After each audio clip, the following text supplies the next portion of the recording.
नमस्कार दोस्तों, देसी देख बिना ब्रेक लाइक शेयर माते अंगूठो टेक आप रो भाई मारवाड़ सू पत्रकार YMD। आज हम कुछ जैसलमेर के मारवाड़ के सुल्तान मरहूम गाजी फ़कीर साहब का राजनीतिक कदम में शुरुआत कब कैसे हुआ उसके बारे में हम बताएंगे।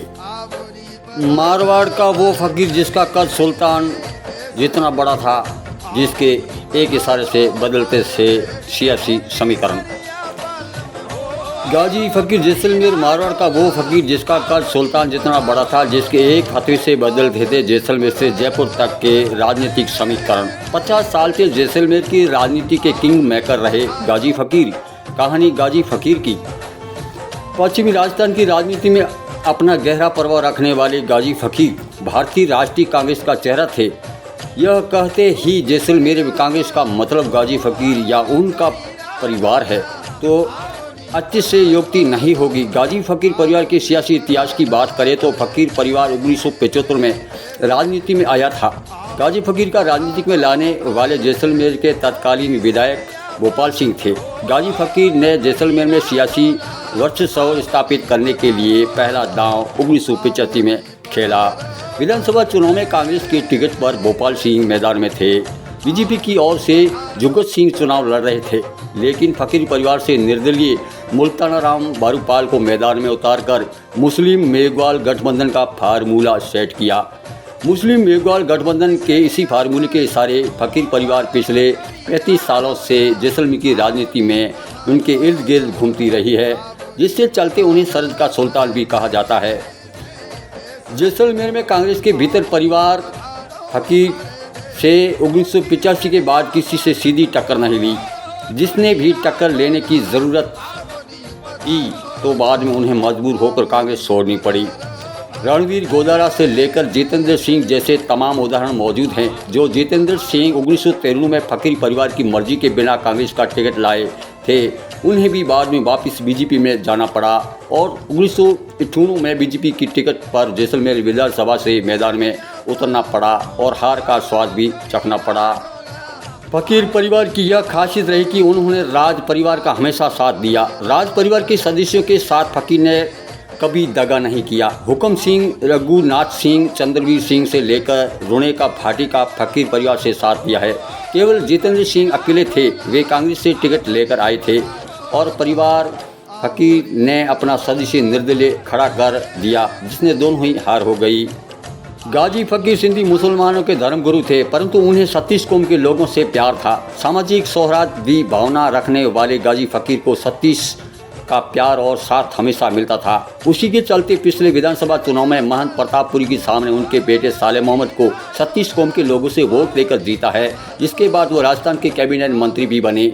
गाजी फ़कीर 50 सालों से जैसलमेर की राजनीति में किंग मेकर भी भूमिका में थे। वे खुद चुनाव नहीं लड़ते थे, पर चुनाव जीताने में उनकी ही चलती थी। 1995 में एक बार वे जिला परिषद सदस्य का चुनाव लड़े थे, जिसके अलावा उन्होंने कभी चुनाव नहीं लड़ा। हालांकि 1973 में वे बड़ौदा गांव के सरपंच बने थे, मगर चुनाव नहीं लड़ना पड़ा, ना विरोध निर्वाचित हुए थे। उसके बाद राजनीति पूरी तरह से सक्रिय हो गए। हर चुनाव में नए समीकरणों के साथ फ़कीर का कद बढ़ता ही गया। समाज के लोगों के बीच गहरी पैठ व मजबूत पकड़ के कारण कांग्रेस के बड़े नेता के रूप में उभर कर सामने आए। कांग्रेस की राजनीति में मजबूत पकड़ रखने वाले फ़कीर पार्टी से टिकट दिलाने से लेकर चुनाव जीताने में लिंग मेकर की भूमिका में रहे। कद इतना बड़ा था कि पार्टी के वरिष्ठ नेता भी जैसलमेर में उनके राय शुमारी किए बिना कोई निर्णय नहीं लेते थे। उनके फतवा जारी करने हज़ारों वोटर अपना रुख बदल देते थे। राजनीति जानकर बताते हैं कि 1970 के करीब गाजी फ़कीर राजनीति में सक्रिय हुए थे। उनके पहले तक जैसलमेर का राज परिवार ही चुनाव में सक्रिय था। 70 के दशक गाजी फ़कीर ने बड़ौदा गांव के भोपाल सिंह का साथ दिया और उन्हें विधायक बनाने में अहम भूमिका निभाई।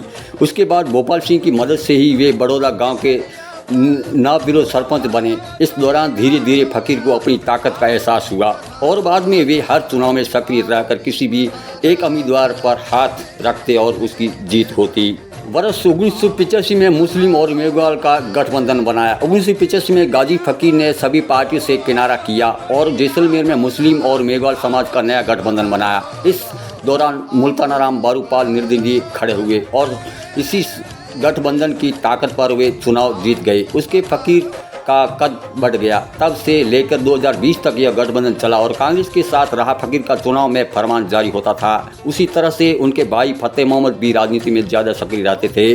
गाजी फकीर ने 1993 में फतेह मोहम्मद को जैसलमेर विधानसभा से निर्दलीय चुनाव लड़वाया, लेकिन हार गए। 15 साल एक ही परिवार से जिला प्रमुख व प्रधान बने। गाजी फकीर ने 15 साल तक जिला परिषद पर राज किया और जिला प्रमुख का पद इनके परिवार के पास ही रहा। वर्ष 2000 में भाई फतेह मोहम्मद को जिला प्रमुख और बेटे साले मोहम्मद को पंचायत समिति जैसलमेर का प्रधान बनाया। 2005 में साले मोहम्मद जिला प्रमुख बने। 2010 में दूसरे बेटे अब्दुल्ला फकीर जिला प्रमुख बने और 2015 में तीसरे बेटे अमरदीन फकीर प्रधान बने। वर्ष 2008 में पोकरण विधानसभा से पहले परिवार से विधायक बनाने का सपना पूरा हुआ। साले मोहम्मद विधायक बने। 2013 में उन्हें हार का सामना करना पड़ा और 2018 में एक बार फिर विधायक बनने के साथ ही कैबिनेट मंत्री भी बन गए। उनकी मुसलमानों वोटों पर इतनी पकड़ थी कि एक ही रात में हज़ारों वोट इधर से उधर हो जाते थे। उनकी जमात चुनाव से एक दिन पहले तक उनके इशारे का इंतजार करती। उन्होंने पहले तो किसी पार्टी का साथ नहीं दिया, लेकिन 1993 में भाई फतेह मोहम्मद के हारने के बाद वे पूरी तरह से कांग्रेस के साथ जुड़ गए और जैसलमेर में कांग्रेस की जड़ें जमाने का काम किया। पहले जब दूरसंचार के साधन नहीं थे तब उनके नाम का मैसेज गांव में जाती थी। उनके नुमाइंदे इससे ले जाते थे और उसके पक्ष में होती थी, इससे वोट देने के लिए कहा जाता था। बड़ा बेटा साले मोहम्मद पोकरण विधायक और कैबिनेट मंत्री। दूसरे नंबर का बेटा अब्दुल फकीर जिला परिषद सदस्य। तीसरे नंबर बेटा उमरदीन फकीर, उनकी पत्नी दप्पी जिला परिषद सदस्य। चौथे नंबर बेटा पीराने खां पंचायत समिति सदस्य भी रहे। पाँचवें नंबर बेटा इलियास फकीर पंचायत समिति सदस्य। छठा बेटा अमीन खान, उनकी पत्नी सलीमत पंच सदस्य। भांजा अमीन खां बाल कल्याण समिति अध्यक्ष, धर्म समाज व सियासत में वर्षों रहे। मुस्लिम समाज के धर्मगुरु गाजी फकीर का जन्म 1933 में उनके गांव भागू के गांव में हुआ। वह 27 अप्रैल 2021 मंगलवार को तड़के उनका निधन हो गया था। उन्होंने जोधपुर के निजी अस्पताल में अंतिम सांस ली। वे 88 साल के थे और कई महीनों से अस्वस्थ चल रहे थे। गाजी फकीर के शव को उनके पैतृक गांव छाबरा में उन्हें सप्रोदे खाक किया गया। इस दौरान बड़ी संख्या में लोग अंतिम दर्शन के लिए पहुंचे। समाचार समाप्त हुए। नमस्कार, आपका अपना भाई YMD।